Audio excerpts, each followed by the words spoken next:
கடந்த மாதம் 14ஆம் தேதி WHO-வின் இயக்குனர் டாக்டர் டெட்ரோஸ் அவர்கள் ஒரு அவசர நிலையை பிரகடனப்படுத்தி இருக்கிறார்கள்.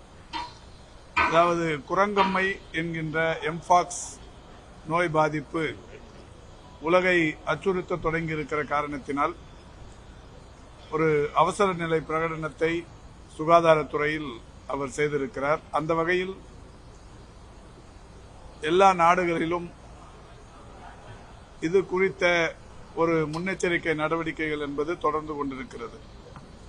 மாண்புமிகு தமிழ்நாட்டின் முதலமைச்சர்களுடைய வழிகாட்டுதலின்படி தமிழகத்தில் இருக்கிற பன்னாட்டு விமான நிலையங்களில் இது குறித்தான முன்னெச்சரிக்கை நடவடிக்கைகள் என்கின்ற வகையில் வெளிநாடுகளிலிருந்து வருகிற பயணிகளை பரிசோதிக்கும் பணி தொடர்ந்து நடைபெற்றுக் கொண்டிருக்கிறது.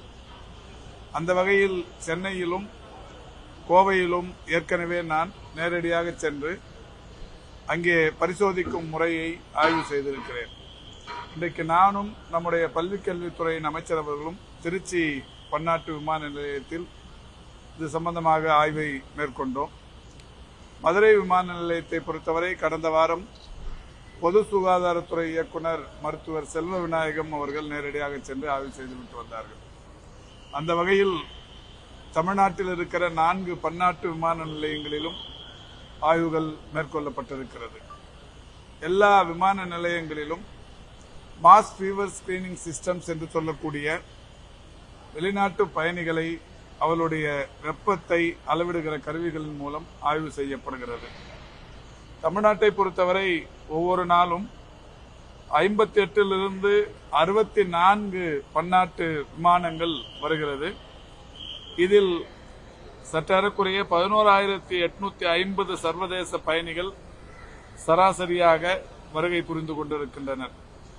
அவர்களுக்கு காய்ச்சல் மற்றும் குரங்கம்மை குறித்த திரையிடல் செய்யப்படுகிறது. சென்னை விமான நிலையத்தை பொறுத்தவரை ஒவ்வொரு நாளும் 40லிருந்து 45 பன்னாட்டு விமான நிலையங்கள் வருகிறது. அந்த ஒரு விமான நிலையத்தில் மட்டும் 9,000 சர்வதேச பயணிகள் ஒவ்வொரு நாளும் சராசரியாக வந்து சென்று கொண்டிருக்கின்றனர். திருச்சியை பொறுத்தவரை 12 முதல் 13 வரையிலான பன்னாட்டு விமான நிலையங்கள் வருகிறது.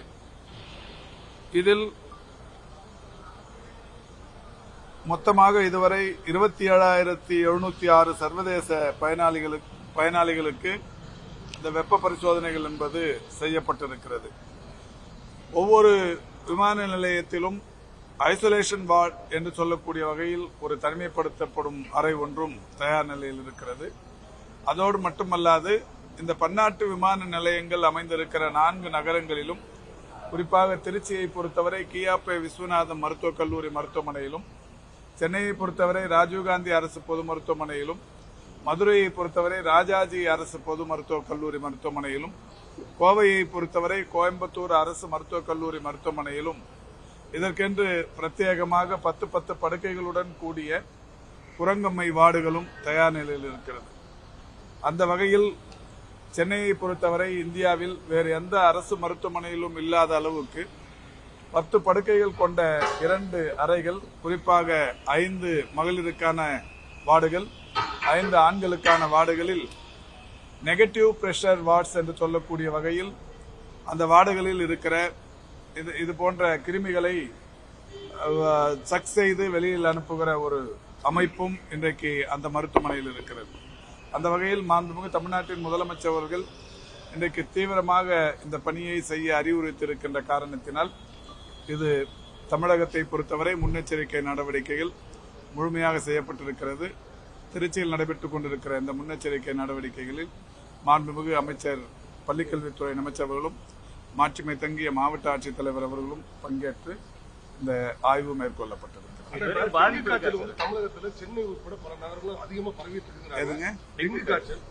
இது சம்பந்தமாக நேற்றைக்கு மக்கள் நல்வாழ்வுத்துறை, ஊரக உள்ளாட்சித்துறை, நகர்ப்புற உள்ளாட்சித்துறை, இதோடு மட்டுமல்லாது பள்ளி கல்வித்துறை, நம்முடைய கல்லூரி கல்வி நிர்வாகம் ஆகிய 11 துறைகள் ஒருங்கிணைக்கப்பட்டு ஒரு கூட்டம் நடத்தப்பட்டது. மாண்புமிகு தமிழ்நாட்டின் முதலமைச்சர்களுடைய வழிகாட்டுதலின்படி கடந்த ஆண்டும் இது போன்ற ஒரு கூட்டம் நடத்தப்பட்டது. நேற்றைக்கும் இந்த கூட்டத்தை ஓமந்தூரார் பன்னோக்கு மருத்துவமனை வளாகத்தில் இருக்கிற அரங்கத்தில் நடத்தியிருக்கிறோம். இது டெங்கு வரலாற்றிலேயே அதிகமான உயிரிழப்புகள் என்று எடுத்துக்கொண்டால் 2012ஆம் ஆண்டு 67 பேர் ஒரே ஆண்டில் டெங்குவுக்கு பலியாகி இருக்கிறார்கள்.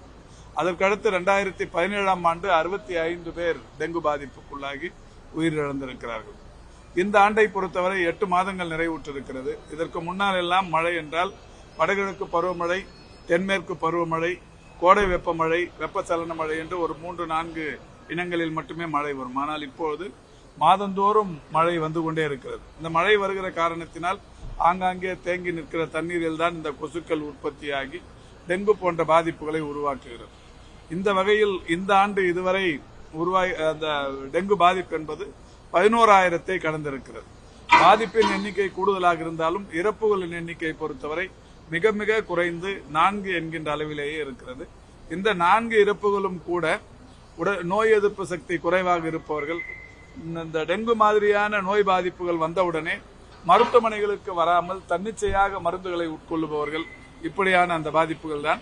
இந்த ஆண்டு இந்த 11,000 வந்திருப்பதற்கு காரணம் 46,000-க்கும் மேற்பட்ட அரசு மற்றும் தனியார் மருத்துவமனைகளை ஒருங்கிணைத்து, தனியார் மருத்துவமனைகளிலும் இந்த மாதிரி காய்ச்சல் பாதிப்புகள் இருந்தால் உடனடியாக சுகாதாரத்துறை அதிகாரிகள் அங்கே சென்று அவர்களுக்கான பாதிப்பு எத்தகையது என்பது குறித்து டெங்குவை குறிப்பாக அதை தனிமைப்படுத்தி அந்த சிகிச்சை அளித்துக் கொண்டிருப்பதால் இந்த எண்ணிக்கை பெரிதாக தெரியலாம். ஆனால் உயிர் பாதிப்பு என்பது மிகப்பெரிய அளவில் குறைந்திருக்கிறது. இன்னமும் 4 மாதங்கள் இருக்கிறது. வடகிழக்கு பருவமழை தொடங்கி இருக்கிற காரணத்தினால் நிச்சயம் இன்னமும் அது அதிகரிப்பதற்கு வாய்ப்பு இருக்கிறது என்கின்ற காரணத்தினால்தான் எல்லா துறைகளும் ஒருங்கிணைத்து அவரவர்கள் இதில் மிக கவனமாக செயல்பட வேண்டும் என்கின்ற வகையில் மாண்புமிகு தமிழ்நாட்டின் முதலமைச்சருடைய அறிவுறுத்தலுக்கு ஏற்ப நேற்றைக்கு அந்த கூட்டம் நடைபெற்றது. இந்த கருக்கலைப்புக்கு உண்டான மாத்திரைகள் தடை செய்யப்பட்டிருக்கு வெளியில விற்பனை செய்வதற்கு. ஆனா அது ரொம்ப சுலபமா கிடைக்குது, பெட்டி கடைக்கெல்லாம் கிடைக்குதுங்கிறாங்க. அதை எப்படி தடுக்க போறீங்க? ஏன்னா சென்னையை சேர்ந்த பெண் வந்து திருச்சி உயிரிழந்திருக்காங்க அந்த கருக்கலைப்பு மாத்திரை போட்டு. இந்த பிரச்சனை வந்து கரூர் மாவட்டத்தில் மிகப்பெரிய அளவுல இருக்கு. ஒரு மாத்திரை வந்து 600 ரூபாய்க்கு விற்கிறாங்க அப்படின்னு சொல்றாங்க.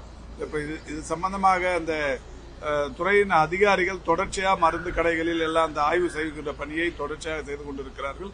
அவர்கள் வந்து ஒவ்வொரு நாளுமே ஆய்வுகள் மேற்கொள்ளப்படும் போது தடை செய்யப்பட்ட எந்த மருந்தாக இருந்தாலும் சரி, அல்லது போதை உருவாக்கக்கூடிய மருந்துகளாக இருந்தாலும் சரி, அதை விற்பவர்கள் மீது கடுமையான நடவடிக்கைகளும் எடுத்து வருகிறார்கள். நீங்க சொல்ற மாதிரி பெட்டி கடைகளில் எல்லாம் விற்பதற்கு வாய்ப்பில்லை. இந்த மாதிரி மருந்து கடைகளில் எங்கேயாவது இருந்தால் அதை தடுப்பதற்குரிய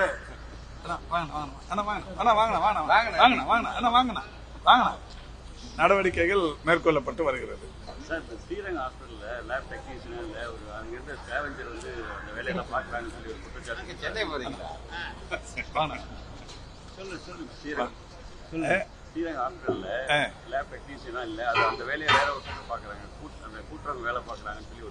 இல்ல அந்த மாதிரி தவறான செய்திகளை தொடர்ந்து ஊடகங்கள்ல பரப்புவது என்பது நிறையவே நடக்குது. ஒரு முறை நான் அது கூட சொல்லியிருக்கிறேன். ஒரு தூய்மை பணியாளர் ஒரு ஸ்ட்ரோக் பேஷண்ட்டை போய் துடைக்கிறதுக்கு போயிருக்கிறாங்க. அதை வீடியோ எடுத்து 1 நிமிஷம் கிளிப்பிங்ஸை போட்டு தூய்மை பணியாளர் சிகிச்சை அளிக்கிறார் என்கின்ற வகையில் செய்திகள் போடப்பட்டது. அதுக்கப்புறமா மருத்துவமனை நிர்வாகம் செய்தி சொன்னதுக்கு அப்புறம் தான் அதை திருத்தி வெளியிட்டாங்க. அந்த மாதிரி லேப் டெக்னீஷியன் வேலையை தூய்மை பணியாளர்லாம் பண்ண மாட்டாங்க. லேப் டெக்னீஷியன் காலியிடம் இருந்தால் நிச்சயம் உடனடியாக அதை இப்போ மருந்தாளுநர் பணியிடங்கள் இப்பதான் ஒரு 946 பணியிடங்கள் நிரப்பப்பட்டு பணியாணைகள் தரப்பட்டது.